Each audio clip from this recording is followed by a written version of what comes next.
దేవుని ఘనమైన శ్రేష్టమైన నామమునకు మహిమాగంత ప్రభావాలు కలుగును గాక.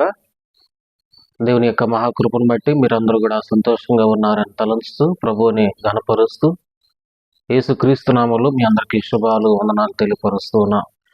దీని యొక్క లేఖన భాగాన్ని ధ్యానం చేసుకుందాం. పరిశుద్ధ బైబిల్ గ్రంథంలో హెబ్రీయులకు రాసిన పత్రిక 11వ అధ్యాయము మొదటి వచనం, విశ్వాసం అన్నది నిరీక్షింపబడిన వాటి యొక్క నిజ స్వరూపమును అదృశ్యమైనవి ఉన్నట్టుకు రుజువునై ఉన్నది. దేవుని యొక్క లేఖనాల్లో ఈ రోజున మనం ధ్యానం చేసినటువంటి అంశము విశ్వాసం యొక్క ఫలితము, ద రిజల్ట్స్ ఆఫ్ ఫెయిత్. ఈ రోజున మనం చేసేటువంటి ప్రతి పనికి ఫలితాన్ని పొందుతాం. దైవ మార్గాల్లో దేవుని నమ్మికను కలిగి ఉండి దేవుణ్ణి వెంబడిస్తూ ఉన్నప్పుడు క్రీస్తు పట్ల మనకు కలిగినటువంటి విశ్వాసాన్ని బట్టి దానికంటూ దేవుడు ప్రతిఫలాన్ని ఇస్తూ ఉన్నాడు. విశ్వాసము ద్వారా కలిగేటువంటి ఫలితాలు తప్పకుండా మనం తెలుసుకోవాలి.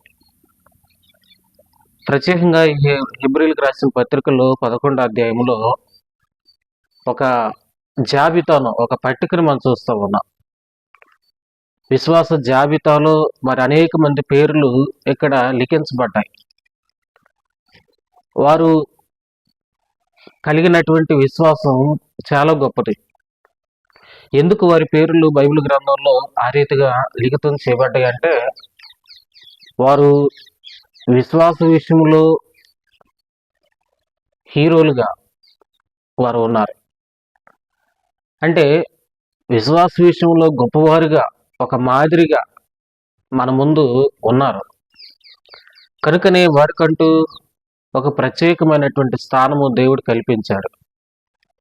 ఈ రోజున వారిని ఆధారం చేసుకొని వారు ఏ రీతిగా అయితే విశ్వాసాన్ని కలిగి ఉంటూ శ్రమలు వచ్చినా, ఇబ్బందులు వచ్చినా, ఆటంకాలు వచ్చినా, సమస్యలు వచ్చినా వారు ఎలాగైతే ప్రభువులో ముందుకు సాగారో నీవు కూడా వారి వలె అలాగున ముందుకు సాగాలని దేవుడు కోరుతూ ఉన్నాడు.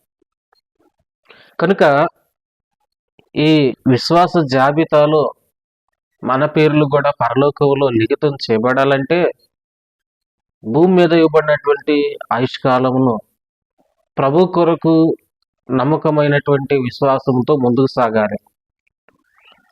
ఉదాహరణకి ఇక్కడ బైబిల్ గ్రంథంలో మనం చూసినప్పుడు 4వ వచనంలో విశ్వాసాన్ని బట్టి హేబేలని, 5వ వచనంలో విశ్వాసం బట్టి హానోక్ అని, అలాగే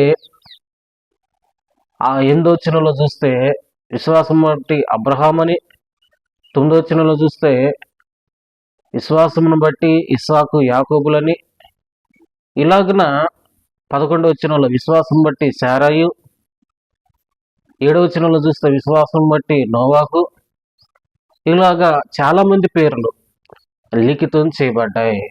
అంటే వారి విశ్వాసాన్ని బట్టి వారు ఎలాంటి ఫలితాన్ని పొందుకున్నారు, వారి విశ్వాసాన్ని బట్టి ఎలాంటి ఫలాన్ని వారు పొందుకున్నారు.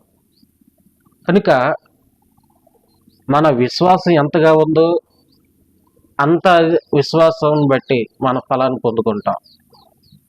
యేసుక్రీస్తు ప్రభువారు కూడా చాలా సందర్భాల్లో శిష్యులతో మాట్లాడుతున్నప్పుడు వారి విశ్వాసాన్ని, పరిమాణాన్ని గమనిస్తూ ఉన్నాడు.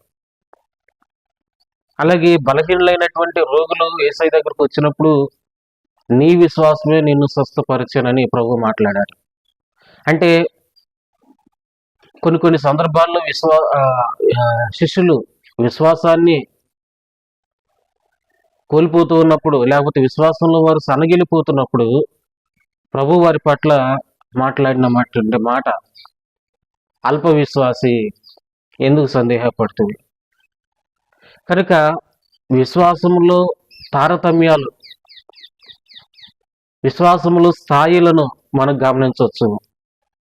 ఈ రోజున మనం స్థిరమైనటువంటి, బలమైనటువంటి, పరిపూర్ణమైనటువంటి విశ్వాసము మన ప్రభు కొరకు జీవించాలి. అందుకే ఉదాహరణకి మనం దానియేలు జీవితాన్ని ఒకసారి గమనించినట్లయితే, దానియేలు మరి సింహ బోనులో పడవేయబడ్డాడు. అయితే సింహాల బోనులో పడవేయబడినప్పుడు ఏ రీతిగా ఉంటుందో పరిస్థితి మన మాటలు వర్ణించిన. సింహం ముందు మామూలుగా మానవుడు కనపడితే, మనిషి కనపడితే అవి ఊరుకుంటాయా? ఊరుకోవు. అయితే కృప కలిగినటువంటి దేవుడు దానియేలు పక్షాన ఉన్నాడు కాబట్టి మరి దానియేలును ఏమీ చేయలేకపోయాడు. అవి ఒక పిల్లి వలె మౌనంగా నిశ్శబ్దంగా ఉన్నాయి.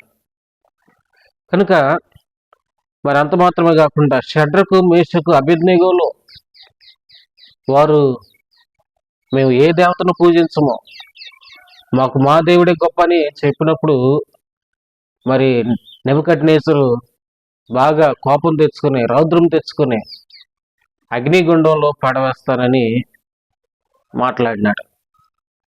అయినప్పుడు కూడా వీరు ఏమాత్రం కూడా జగ్గకుండా, బెడియకుండా, భయపడకుండా, వెనకడుగు వేయకుండా దేవుని కొరకు నిలబడ్డారు. వారు మాట్లాడినటువంటి మాట ఎంత గొప్పది! రాజా, మీరంటే మాకు అభిమానమే, మాకు పరలోకమందు మా దేవుడు ఉన్నాడు, మేము ఆయనకు మాత్రమే నమస్కారం చేస్తాం, ఆయనకు మాత్రమే సాగిలు పడతాం అంటే దేవుని పట్ల వారు కలిగినటువంటి విశ్వాసం ఎంత గొప్పదో ఒకసారి మనం గమనించాలి. ఈ రోజున మన జీవితంలో కూడా, నీ జీవితంలో కూడా విశ్వాసం అంత గొప్పగా ఉన్నప్పుడు దైవ కార్యాలు పొందుకుంటాం. మేము నమస్కరించమన్నప్పుడు మరి రాజు తన అధికారాన్ని బట్టి వారిని అగ్నిగుండంలో పడేశాడు. అయినప్పటికీ కూడా కృప కలిగినటువంటి దేవుడు వారికి తోడుగా ఉన్నాడు. ఏ అపాయం వారికి జరగలేదు. దానికంటూ ముందు మాట వారు మాట్లాడిన మాట ఏంటంటే, ఒకవేళ మా దేవుడు రక్షించకపోయినను మా దేవుని కొరకు మేము ప్రాణాలు ఇవ్వటానికి సిద్ధము. అంటే విశ్వాసములో గట్టిగా, బలముగా దేవుని పట్ల విశ్వాసము కనపరచాలని, దేవుని కొరకు నిలబడాలని దేవుడు కోరుతూ ఉన్నాడు. కనుక మరి వారు విశ్వాసంతో ఉన్నారు కాబట్టి అగ్నిగుండంలో పడద్రోయబడినప్పటికి కూడా వారికి ఎలాంటి అపాయము కలగలేదు. చివరికి రాజు ఆశ్చర్యపడ్డాడు. అగ్నిగుండంలోంచి వారిని బయటకు తీసుకొచ్చిన తర్వాత, మీతో పాటు తిరుగుతున్నటువంటి 4వ వ్యక్తి ఎవరు అని ప్రశ్నించినప్పుడు వారికి అర్థమైంది, ప్రభు అయినటువంటి యేసుక్రీస్తు వారితో ఉన్నాడు, వారికి తోడుగా ఉన్నాడు, ఆయన వీరిని కాపాడాడు. వారు దేవుని గొప్పతనాన్ని గ్రహించగలిగారు. కనుక మరి మత్తయి సువార్త 9వ అధ్యాయం 29వ వచనంలో మనం చూస్తే, మీ నమ్మిక చొప్పున మీకు కలుగును గాక అనేటువంటి మాటలు, మీ నమ్మిక చొప్పున మీకు కలుగును గాక. ఈ రోజున నా జీవితంలో ఎందుకు ఆశ్చర్యకార్యాలు జరగట్లేదంటే, నీ నమ్మిక ఎలాగుందో, నీ విశ్వాసం ఎలాగుందో, నీ విశ్వాస పరిమాణం ఎంతగా ఉందో అది ఒకసారి గ్రహించుకోవాలి. మరొక మాటను మనం చూస్తే, మార్కు సువార్త 9వ అధ్యాయం 23వ వచనంలో, నమ్ముట నీ వలనైతే నమ్మువానికి సమస్తము సాధ్యమే. నువ్వు ఎంతగా నమ్ముతావో అంతటి కార్యాన్ని నువ్వు చూస్తావు. నువ్వు ఎంతటి తక్కువ విశ్వాసంతో ఉంటావో, లేకపోతే అపనమ్మికతో ఉంటావో, అలాంటి అపనమ్మికతోనే కార్యాలు జరగకపోవడం నువ్వు చూస్తావు. కనుక ప్రియ దేవుని బిడ్డలారా, మీ విశ్వాస జీవితం ఎలాగుంది? మీ క్రైస్తవ జీవితం ఎలాగుంది? అనుదినము దేవుని మీద భారం వేసి విశ్వాసంతో ప్రభు పట్ల మీరు జీవించటానికి, మీ ఆత్మీయ జీవితాన్ని ప్రారంభించాలని, ప్రభు కొరకు మీరు నిలబడాలని, దినదిన విశ్వాసంలో వర్ధిల్లాలని దేవుడి దినాన్ని మనకి జ్ఞాపకం చేస్తున్నాడు.